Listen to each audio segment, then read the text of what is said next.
What's up, everyone?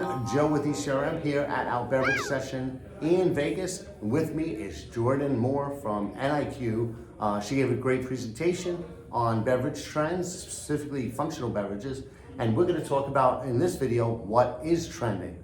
So thanks for joining us again. And when it comes to functional beverages, what are the hot areas? Yeah, thank you so much for having us, first of all. So when we think about functional beverage, it's such a large description, and we're essentially including any beverage that has a claim on the packaging. So when we take that large category of functional beverage, which on average is growing 2% faster than total ready to drink, and we break that down a little bit further to figure out of the successful wellness claims, what's growing the fastest. The two that really stand out are going to be energy and then weight. So energy, we actually see growing at 10% versus year ago, which is really incredible because it's a $22 billion claim. So to have a $22 billion claim growing at 10% is pretty incredible. I know I personally wouldn't be mad if $2 billion was dropped into my bank account. I'll take it too. Definitely. And then weight is the other one that we're seeing grow with quite significantly at 21% growth versus year ago.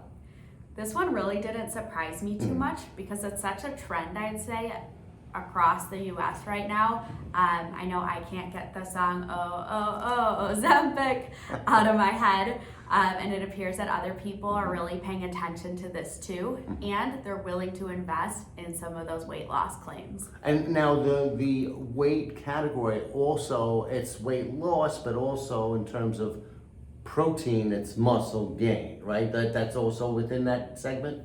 Yep, exactly. So we're looking at anything that's increasing metabolism, is factoring in weight loss, anything really health or weight related.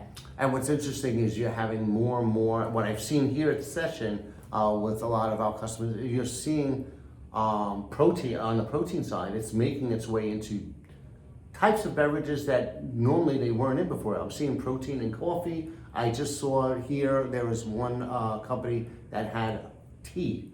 That's protein. It's clear. It's a clear tea, but it's got 15 grams of protein. So that seems to be making its way into all different categories. So now there are a couple others that are not growing as much. Can you talk about those? Definitely. So one that we've seen quite a steep decline in at 8% versus prior year is going to be any preventative claims. This one to me is also not surprising. Preventative was on the rise during COVID. I know I personally was one of the not so good Samaritans who when I would see emergency restocked at my Walgreens or CVS, I would stock up on it. I definitely was, I'm sorry to admit.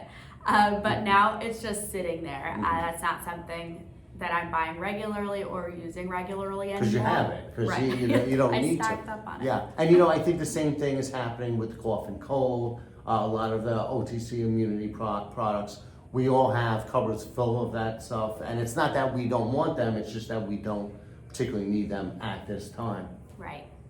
And then what about, there was another one, diabetes as well. Yep, diabetes we've seen taken a hit too at down 6% versus year ago, and I'd say this one really plays with the weight, example. Whereas people are looking to manage their weight currently, they're paying a little bit less attention to the diabetes health, so putting their dollars in a little bit of a different bucket.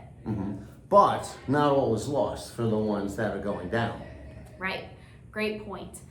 Even if your category, let's take preventative, or my favorite example is going to be brain health, which is a subset of preventative. It is down over total functional beverage, but if you look at kombucha exclusively, it's actually up 5% versus prior year. So if you're in one of those claims or those categories that are declining, it's not all doom and gloom for you. You just have to find the bright spot within those claims and where they're growing. So we just don't care about our brains anymore, huh? Right. It's all about the body, not the brains. So, awesome. Well, thanks again for your presentation. And again, if anyone's interested in finding more, digging more into the data, emerging brands can check out Byzzer. So that's BYZZER. NielsenIQ.com. NIQ made that specifically for emerging brands as an easy way to access the same types of data that the big brands get. So thanks again. Awesome. Yeah, thank you.